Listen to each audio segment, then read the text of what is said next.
السلام عليكم، ازيكم يا بنات؟ عاملين ايه؟ وحشتوني جدا. النهارده معانا الشعر ده افريقي بس الشعريه ضعيفه جدا. كانت عامله عندي من سنتين والنهارده جايت تعمل جلسه جديده. الشعر ما شاء الله تقيل، الشعر ما وقعش، ما فيش الكلام ده خالص، ما سببش فراغات، الشعر ما حصلوش تقطيم، الشعر كله طول واحد. انا النهارده ابتديت الفيديو بالكبس على طول. المراحل اللي قبل كده انا نزلتها لكم كتير في فيديوهات قبل كده، فعشان ما تملوش وتبقى الموضوع معاكم ان انتوا اللي بتعيدوه بتزيدوه، فقلت النهارده ابتدي لكم من اول الكبس. الكبس يا بنات زي ما انتم شايفين. قبل ما اقول لكم الكبس بقى انا عملت ايه. انا العميله دي جات لي من حوالي يومين، كانت عايزه تعمل من يومين.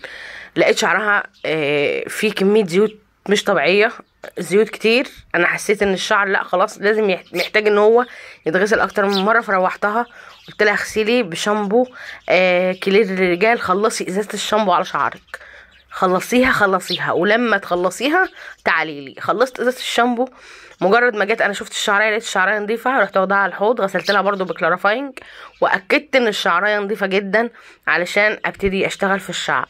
فلا انتوا لما يجيلكوا شعر كده يا بنات ما تستكفوش بشغل بغسيل الكلارافاينج، لانه مش لوحده مش بيقدر ان هو ينظف الشعرايه. على المدار الطويل بيبقى الشعريه اتملت زيوت بالفعل، والمسام مقفوله تقريبا من الزيوت اللي فيها. بعد ما غسلت اللي عامله شعرها بكلارافاينج نشفت شعرها 100%، وابتديت اوزع الماده. حاطط لها بروتين VIP. هو البروتين ده كويس جدا وحاجه اللهم بارك طلع معايا تحفه جدا، مع نقطتين بيور كولاجين. طبعا كلكم عارفين ان البيور كولاجين ما بستغناش عنه في اي حاجه بشتغلها، اذا كانت جلسات ترميم على البارد، اذا كانت جلسات ترميم على الحراري، اذا كان بوتكس، اذا كان فيلر، اي ماده بشتغل بيها انا بدخل فيها البيور كولاجين، لان بحس ان هو عامل حمايه كويس جدا جدا، وبيساعد على اعاده روابط الشعرايه، وبيخلي الشعرايه افضل بكتير من قبل، وبيقلل ضرر البروتين برضو اللي هو متوقع ان وارد ان يحصل ضرر من البروتين. يعني ده المنقذ بتاعي في كل حاجه، حتى في الصبغات ممكن احط منه، حتى ممكن العامله تشتريه وتحطه لنفسها في البيت، ده بيخلي شعرها رطب جدا، ولو الشعر مأستك برضو بيعيد روابط الشعرايه، ليها مميزات كتير. حطيت المادة وسبت العميلة ساعة ونص. شعرها مفرود عادي، ما فيش اي حاجة، مش رابطاه، ما حطيتوش تحت بونيه حراري. انا ما بحبش اعمل كده، ما بحبش اسيح المادة، ما بحبش اوصل المادة للفروة، حتى لو كانت الفروة مقفلينها بامبولات، اذا كان امبولات روشان او ريكابيل او اي حاجة من حاجات تقفيل الفروة يعني. وابتديت ان انا شطفت شعر العميله، خدته نص شطفه على الحوض ونشفته تنشيف هوا سخن، بس بقيت الاستشوار طبعا عشان الماده ما تتبخرش. وابتديت اكبس على الشعرايه زي ما انتم شايفين. انا جبت لكم الكبس النهارده عشان تعرفوا طريقه الكبس بالظبط، عشان البنات ممكن الحاجه دي بتقف معاهم شويه او بتبقى صعبه عليهم شويه في بعض الاحيان. فزي ما انتم شايفين يا بنات لازم تستخدموا مشط يكون بنطة رفيع علشان تاخدوا خصلة شعر تكون مظبوطة. بصوا ما ينفعش الخصلة تبقى مزجزجة، يعني انا لما بلاقي حاجة زيادة بروح مطلعها من الخصلة زي ما انتم شايفين كده، وتاخدوا الشعراية على درجة 90، اللي هو ترفعوا الشعراية لفوق عشان ما تحرقوش الفروة بتاع العميلة، وفي نفس الوقت ما توقفوش المكوة على الفروة عشان الفروة ما تتحرقش. تمام زي ما انتم شايفين كده يا بنات. بتاخدوا جبستين 3 على الجذور كده، وبتنزلوا على باقي الشعر بالمكوة علشان المكوة ما تبردش منك في الاطراف، فالاطراف تطلع منك هايشه. لازم تاخدي الاطراف معاكي علشان الاطراف مهمه جدا. الخصله رفيعه انت بتكبسيها، مجرد ما بتكبسي الخصله بتستقبل معاكي من كل الجوانب بتاعتها، فبالتالي هتطلع معاكي مظبوطه ومش هيطلع معاكي اي ديفو. طبعا البنات اللي بيطلع معاها ديفوهات في نص الرابطه ده، اللي هو مكان الرابطه في نص الشعر ده، مكان بيبقى معبي زيوت على طول. لو انت اشتغلتي وخلصت الجلسه ولقيت ان الجلسه بتاعتك مطلعه ديفو في الاماكن دي، في المكان ده بالذات، يبقى الشعر ده كان فيه كميه زيوت مهوله. اي واحده فينا بيطلع معاها ديفو في المكان ده بيبقى من كده يا بنات، بيبقى معبي زيوت، لان انت بتلاقي الاطراف مفروده والجذور مفروده والحته اللي في النص مكسره، تقولي ايه لا المكوه بردت، لا هنا المكوه ما لهاش علاقه، هنا الشعر ده كان مليان زيوت كتير جدا وكان محتاج ان هو يتغسل اكتر. بصوا يا بنات الكبس زي ما انتم شايفين، ما تكتروش على الشعرايه كبس، يعني ادوها على قد ما هي عايزه بس. نصيحه مني كنوسه جمال، انا بقول لكم ادوها على قد الشعرايه عايزه بس. هتاخدي الخصله، انا هوريكم الخصله اللي هاخدها دلوقتي مع بعض عشان نشوف انا عملت ايه بالظبط في الخصله وكام كبسه، وعدوا معايا وشوفوا انا عملت ايه. انا باخد الخصله زي ما انتم شايفين، لما ببص على الخصله كده بلاقي لون الشعرايه فيه حته غامقه عن حته، فبروح عايد عليها تاني. هنا بيقولك ان الشعر ده في حته في الشعر ما اتفردتش، او انت تغسلي تلاقي الشعر مكسر. وبروح واخده برضو على الاطراف كده خصلات عريضه، وبروح واخده بالمكوه كده يعني زي التأكيد كده بنات، تاخدوا كل حتة معاكم كده، انتوا عينيكوا على الشعر كده، لما تلاقوا اللون حتة متغير خلاص روحوا انتوا واخدينها بالمكوى على طول. اول ما تلاقوا لون اتغير، لون الشعرايه في حتة متغيرة ولا حاجة، تروحوا انتوا واخدين مظبطينها بالمكوى. المكوى في ايديكم وانتوا شغالين، وانا شغالة هنا يا بنات بمكوة ليزا. انا بحب اجيب مكاوي كتير، المكاوي كلها عندي جلامور، عندي مور، عندي كوين، عندي ليزا، عندي جلامور الرفيعه والعريضه، عندي كل انواع المكاوي الحمد لله رب العالمين. ربنا يرزقكم انتوا كمان وتجيبوا كل اللي نفسكم فيه.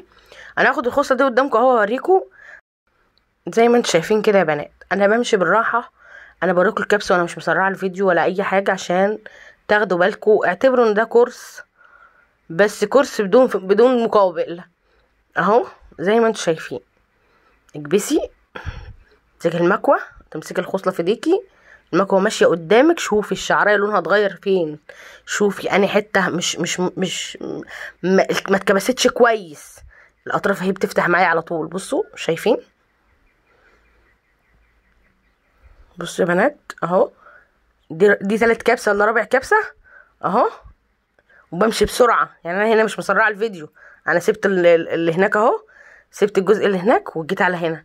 يعني انتوا لو عديتوا هتلاقوهم بالظبط 6 كبسات 5 كبسات، لان المكوى درجه الحراره عاليه. انت بتاخدي اول سحبه تشميعه، وبعدين بتكبسي لحد ما لون الشعرايه يغير. بعد لون الشعرايه ما يغير بتكبسي كبسه والتانيه كمان معاها، وبتسيبي الشعرايه.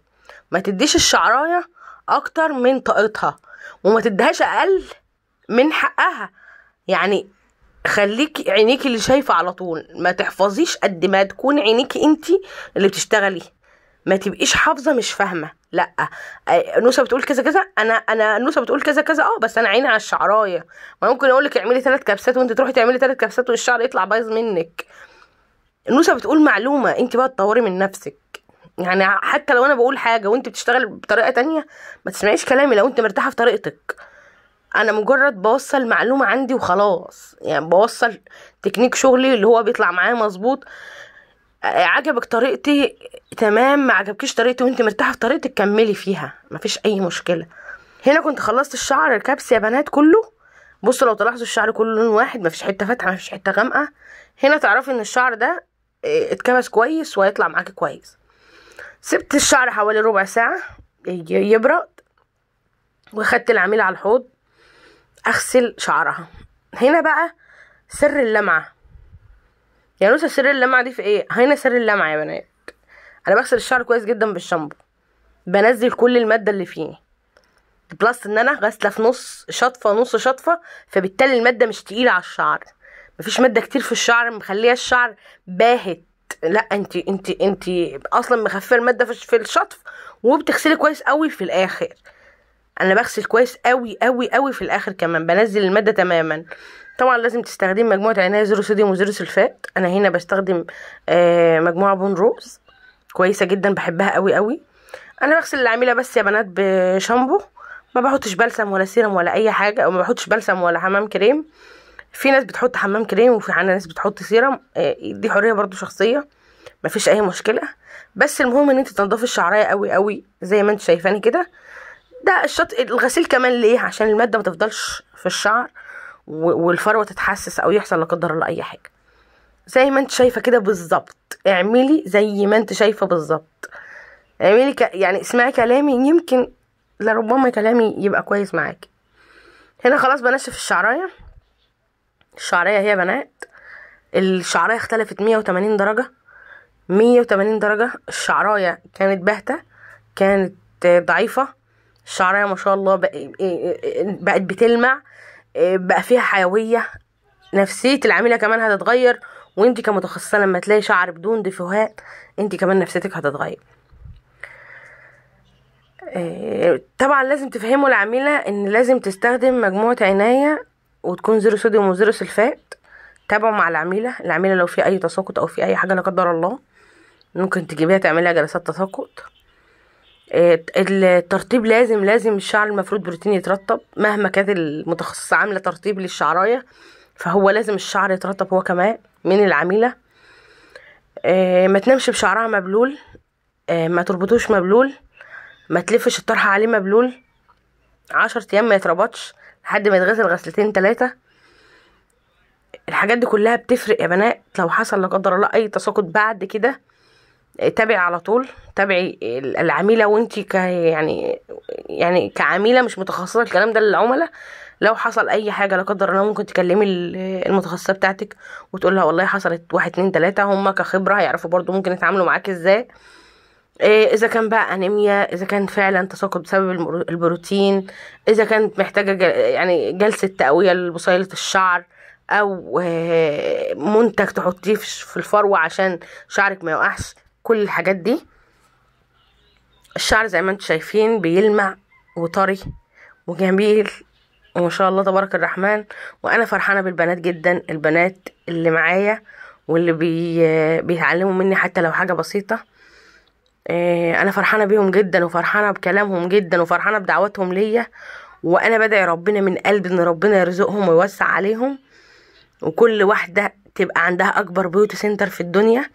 وانا عايزه اقولك اشتغلي وكملي وان شاء الله ربنا هيوفقك وهتعملي اللي انت عايزاه كله.